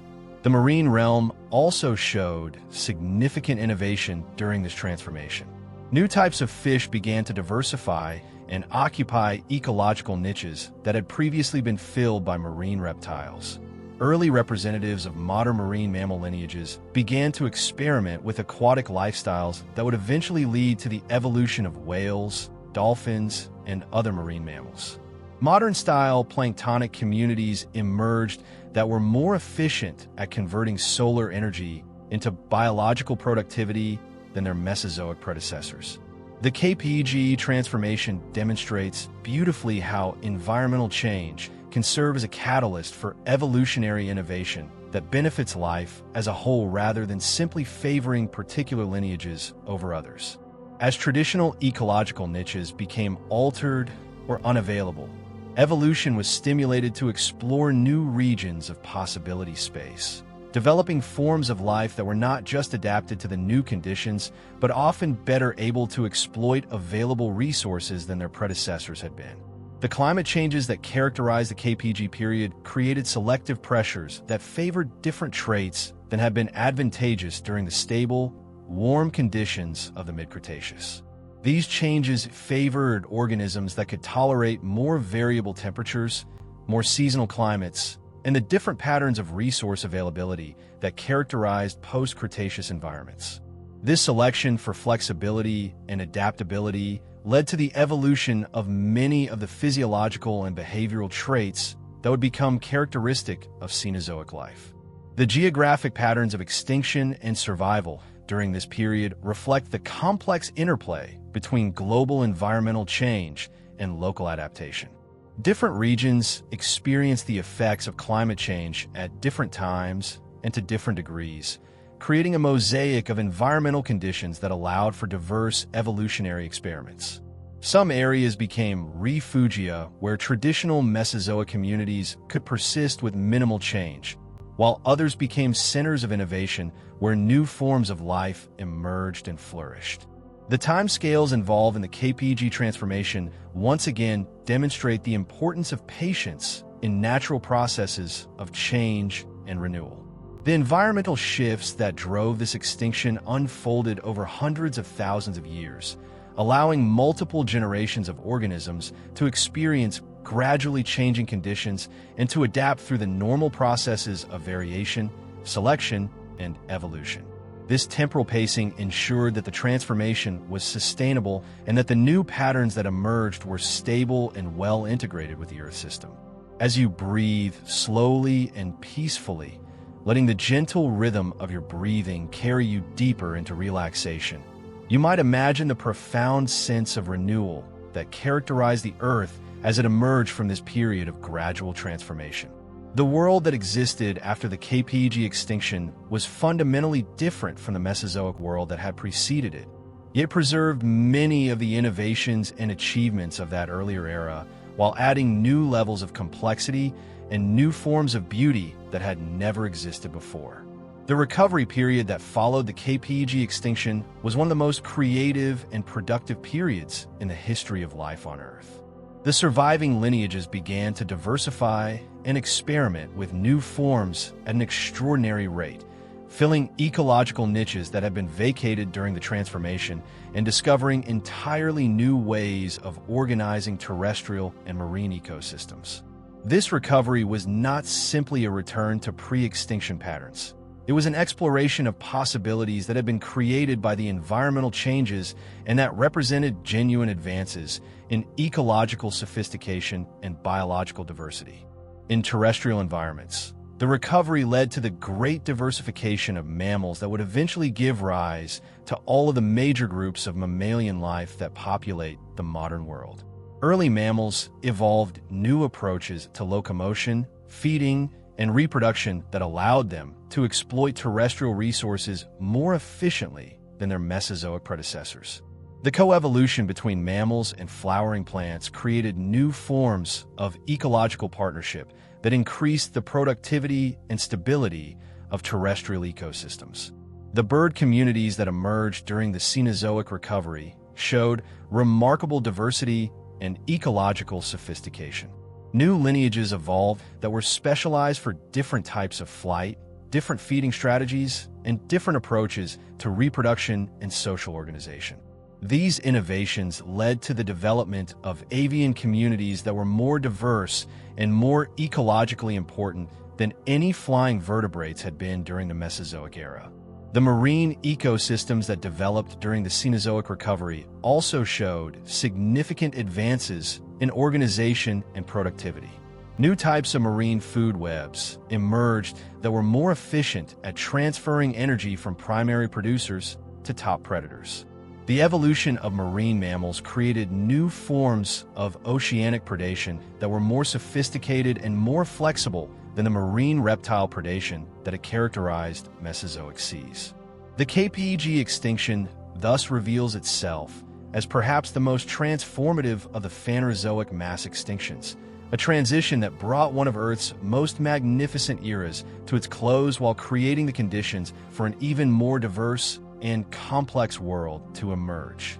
It demonstrates how the apparent ending of one chapter in Earth's history can become the beginning of something even more beautiful and more sophisticated than what came before. The innovations that emerged during this transformation created the foundation for the modern world that we inhabit today. The diversification of mammals, birds, and flowering plants that occurred during the Cenozoic recovery established the basic patterns of terrestrial ecosystem organization that continue to characterize life on land. The reorganization of marine ecosystems created the oceanic communities that form the foundation for modern marine life. In the gentle closing of the Mesozoic era, we can see perhaps the most inspiring example of how life uses periods of transformation as opportunities for advancement and innovation rather than simply as challenges to be endured. It shows us how the patient processes of adaptation and evolution can turn apparent endings into new beginnings, and how the natural wisdom of geological change can create possibilities for beauty and complexity that transcend anything that existed in the world they replaced. As you rest comfortably in the gentle embrace of evening, breathing slowly and peacefully, imagine that you could witness one of the most beautiful and inspiring processes in all of natural history. The patient way that life rebuilds itself after periods of transformation, like a garden that has been pruned and cleared for the winter, slowly awakening in spring, sending up new shoots that are both familiar and entirely fresh, creating landscapes of abundance that are more diverse and more resilient than anything that existed before the time of change and renewal. This process of recovery and regeneration happens after every mass extinction, but it unfolds with such patience and such organic wisdom that it demonstrates life's most profound characteristics. Its endless creativity, its remarkable resilience, and its capacity to use apparent setbacks as stepping stones to greater complexity and beauty. Recovery from mass extinction is not like rebuilding a house that has been damaged by a storm, where the goal is simply to return to the original design. Instead, it's like the way an ecosystem naturally develops over time, with each stage creating conditions that allow for the next stage to emerge, and with the final result being something more sophisticated and more beautiful than anything that could have been planned or anticipated. The recovery periods that follow mass extinctions are some of the most creative times in Earth's history, periods when evolution explores new possibilities with unprecedented freedom, and when life discovers new ways of organizing itself that lead to levels of diversity and abundance that surpass anything that existed before the transformation. These are times when the rules that governed previous ecosystems are temporarily relaxed, creating space for innovations that might never have been possible under more established and stable conditions. As you continue to breathe slowly and deeply, letting your body settle more completely into the restful rhythm of evening, try to imagine the profound sense of renewal and possibility that characterizes these recovery periods. Picture the Earth in the aftermath of a mass extinction not as a damaged or diminished world, but as a world full of empty niches waiting to be filled, vacant territories waiting to be explored, and ecological opportunities waiting to be discovered by the surviving lineages that have the flexibility and creativity to take advantage of them. The process begins slowly, as it always does in geological time, with the gradual expansion and diversification of the survivor communities that manage to persist through the transformation period. These survivors are often generalists rather than specialists, organisms that maintain flexibility in their diet, behavior, and habitat preferences, and now are therefore able to adapt to the changing conditions that eliminated more specialized forms. In the aftermath of extinction, these flexible survivors find themselves in a world with greatly reduced competition and abundant resources, creating ideal conditions for evolutionary experimentation and diversification. Picture the early stages of recovery like the first tentative movements of growth in a forest clearing after old trees have fallen and created space for new growth. At first, the changes are subtle, a gradual increase in the abundance of surviving species, the appearance of slight variations within established lineages, the tentative exploration of ecological niches that have been vacated during the extinction period. But gradually, these small changes accumulate and accelerate, leading to bursts of evolutionary creativity that can transform entire ecosystems within relatively short geological timeframes. One of the most remarkable aspects of post-extinction recovery is the way that previously minor or marginal groups often become the dominant players in the new ecosystems that emerge. During periods of ecological stability, certain groups may become so successful and so well-established that they effectively prevent other lineages from exploring particular ways of life. But mass extinctions create opportunities for these previously constrained groups to expand into new ecological territories and to develop new approaches to survival and reproduction that might never have been viable under more competitive conditions. The recovery from the end-Permian extinction provides a beautiful example of this process. The mammal-like reptiles that had been dominant during the late Permian period gave way during the recovery to early archosaurs, the group that would eventually give rise to dinosaurs, crocodiles, and birds. These archosaurs were relatively minor components of late Permian ecosystems, but they possessed characteristics that made them well-suited to the environmental conditions that emerged during the Triassic recovery period. As you rest peacefully, perhaps feeling your thoughts beginning to drift like pollen floating gently through the recovering forests of these ancient worlds, you might find it soothing to contemplate the patient wisdom that guides these recovery processes. There is no urgency, no desperate rush to fill empty niches as quickly as possible. Instead, evolution works with its characteristic patience, allowing each innovation to be tested and refined before building upon it to create the next level of complexity and sophistication. The diversification that occurs during recovery periods often follows predictable patterns that reveal the underlying logic of ecological organization. Early in recovery, evolution tends to produce a variety of different approaches to basic ecological strategies like herbivory, carnivory, and omnivory. As these basic strategies become established and refined, evolution begins to explore more specialized approaches that take advantage of particular resources or particular environmental conditions. This process is like watching the development of a symphony, where the basic themes are established first and then gradually elaborated and varied to create increasingly complex and beautiful musical structures. In ecological recovery, the basic themes are the fundamental ways of making a living: eating plants, eating other animals, decomposing organic matter, converting sunlight into chemical energy. Once these themes are established, evolution begins to create variations and elaborations that lead to increasingly sophisticated and diverse ecological communities. The timescales involved in ecological recovery vary considerably depending on the severity of the extinction and the environmental conditions that prevailed during the recovery period. Some aspects of recovery can happen relatively quickly in geological terms, with basic ecosystem functions being restored within a few 100,000 years. But the development of full ecological complexity often takes much longer, sometimes requiring millions of years for evolution to explore all of the possibilities created by the post-extinction environment. The recovery from the KPEG extinction illustrates this temporal complexity beautifully. Basic mammalian diversification began almost immediately after the extinction, with early mammals rapidly evolving larger body sizes and new ecological strategies.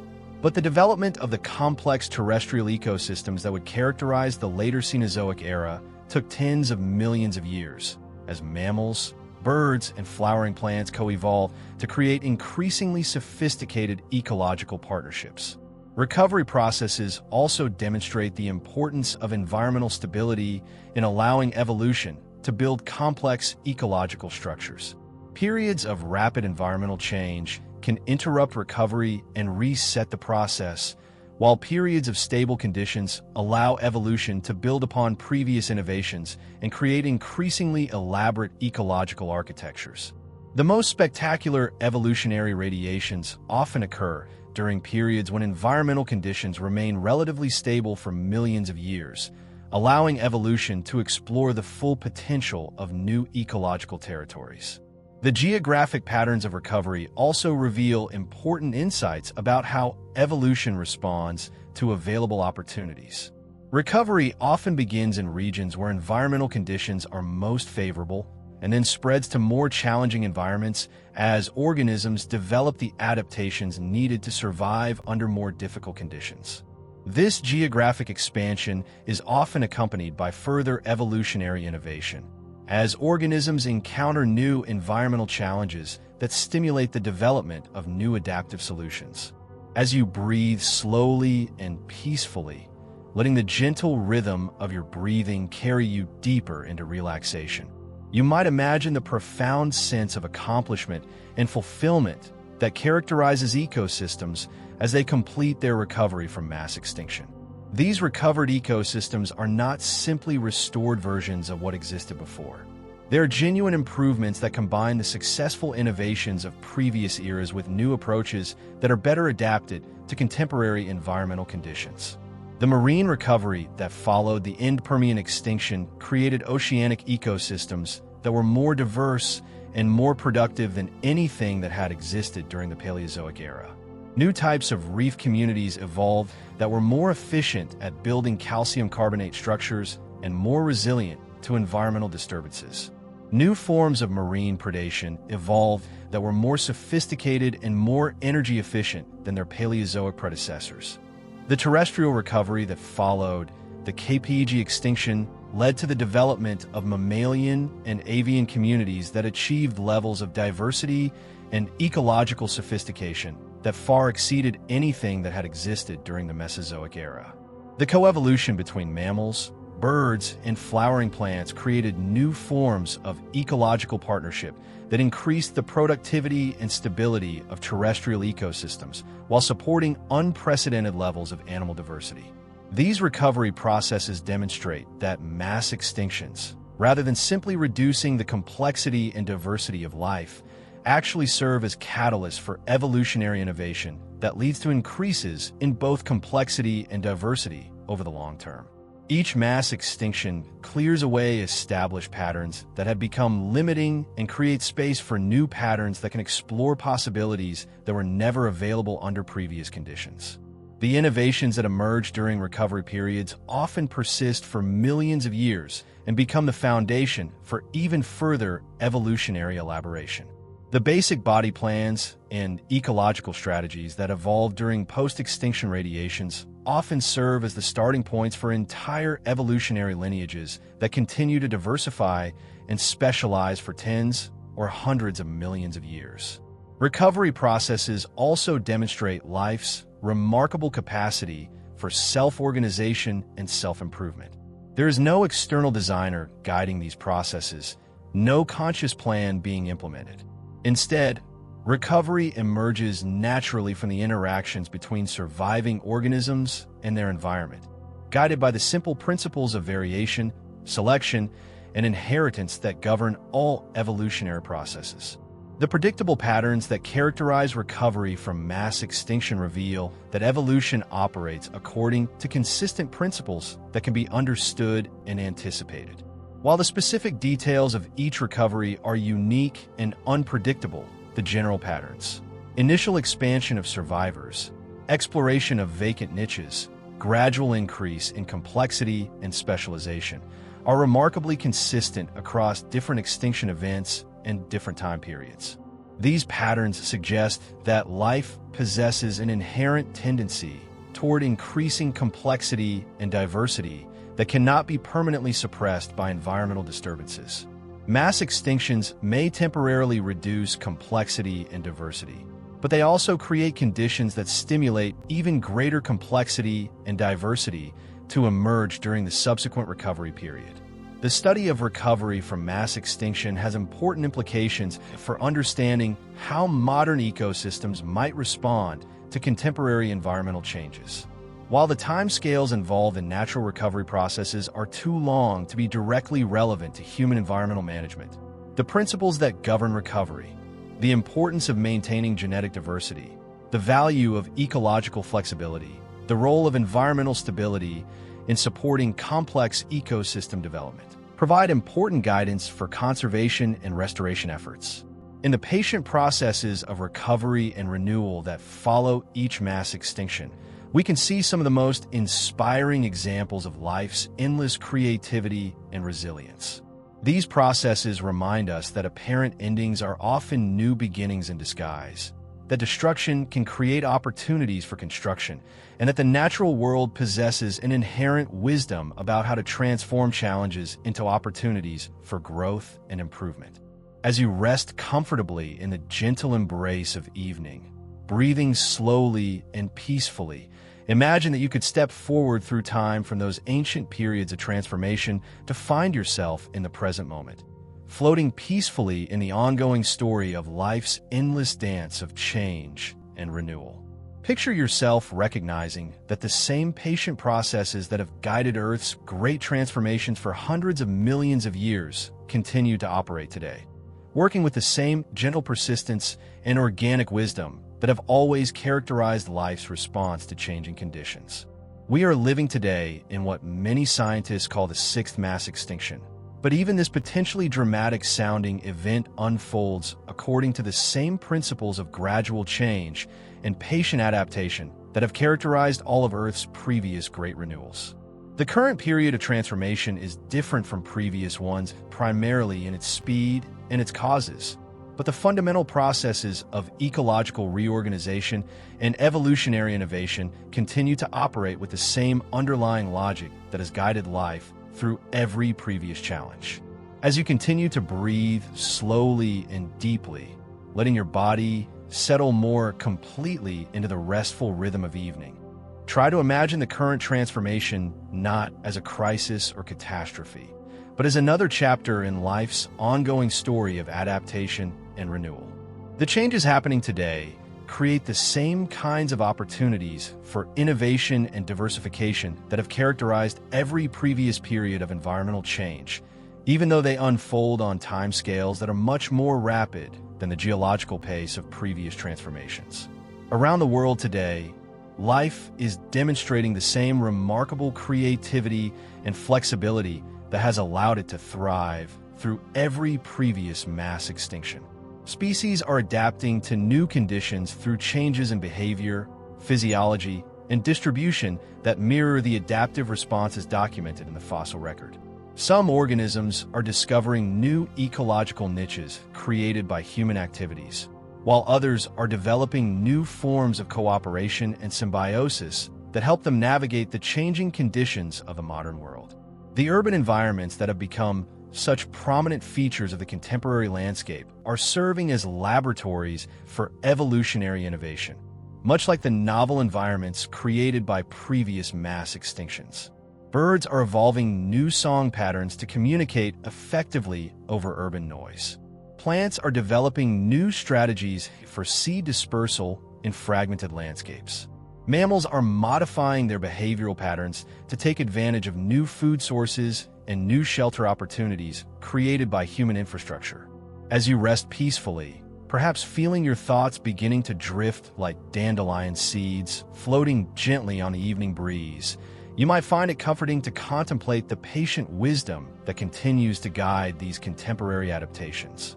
Even in the rapidly changing world of today, evolution works with its characteristic patience, testing each innovation carefully and building gradually upon successful adaptations to create new forms of resilience and flexibility. The speed of contemporary change does create new challenges that are different from those faced during previous mass extinctions, but it also creates new opportunities for organisms that can adapt quickly and take advantage of rapidly shifting conditions. The same flexibility and adaptability that have always been the keys to survival during periods of environmental change continue to be the most important characteristics for success in the modern world. Many of the organisms that are thriving in contemporary environments are those that possess the same generalist characteristics that have been favored during previous mass extinctions: broad dietary preferences, flexible habitat requirements, and the ability to modify behavior in response to changing conditions. These contemporary survivors are demonstrating the same evolutionary principles that guided life through every previous transformation. As our long journey through the patient rhythms of deep time draws to its peaceful close, you find yourself floating in the gentle embrace of a profound understanding that you are part of an ancient story that has been unfolding for hundreds of millions of years, a story of endless transformation and renewal that continues to write itself through every breath you take, every heartbeat, every moment of peaceful rest. The mass extinctions we have explored together are not separate, isolated events, but movements in a vast symphony of change that has been playing since life first emerged on our planet. Each transformation has built upon the innovations of the previous ones, creating increasingly complex and beautiful forms of existence that demonstrate life's endless capacity for growth, adaptation, and renewal. You are not witnessing these processes from the outside. You're a part of them, a participant in the ongoing dance of change that connects every living thing across all of time. As you breathe slowly and peacefully, letting the gentle rhythm of your breathing carry you deeper into relaxation, you can take comfort in knowing that the same patient wisdom that has guided life through every previous transformation continues to guide it today. The processes of adaptation, innovation, and renewal that we have explored in these ancient worlds are still operating in the world around you, still creating new possibilities, still demonstrating that apparent endings are really new beginnings in disguise. Your own life is part of this ancient pattern of renewal and transformation. Just as the Earth has repeatedly demonstrated its capacity to create new forms of abundance and beauty after periods of change, you too carry within yourself the same capacity for growth, adaptation, and renewal. The same principles that allow life to flourish after mass extinctions, patience, flexibility, and openness to new possibilities, can guide you through your own periods of transition and change.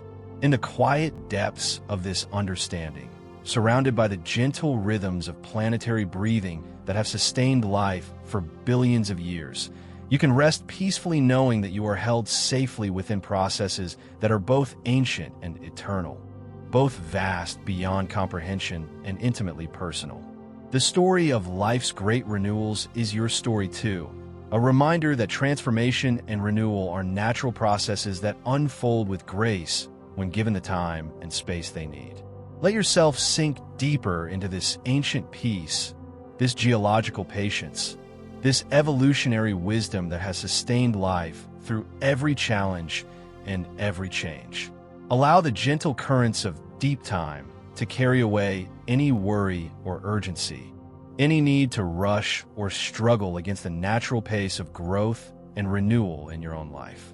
The Earth continues its patient breathing around you, each geological exhalation creating space for new forms of life to emerge, each inhalation drawing those new forms into the great web of existence that connects all living things across the vast span of time. Rest now in the knowledge that you are part of this eternal rhythm, held safely within the loving embrace of processes that know how to transform endings into beginnings, challenges into opportunities, and apparent loss into unprecedented abundance. Sleep peacefully in the gentle arms of deep time, where every moment is connected to every other moment in an endless flow of transformation and renewal, and where the same patient wisdom that has guided life through every mass extinction continues to guide you toward your own beautiful possibilities for growth and renewal.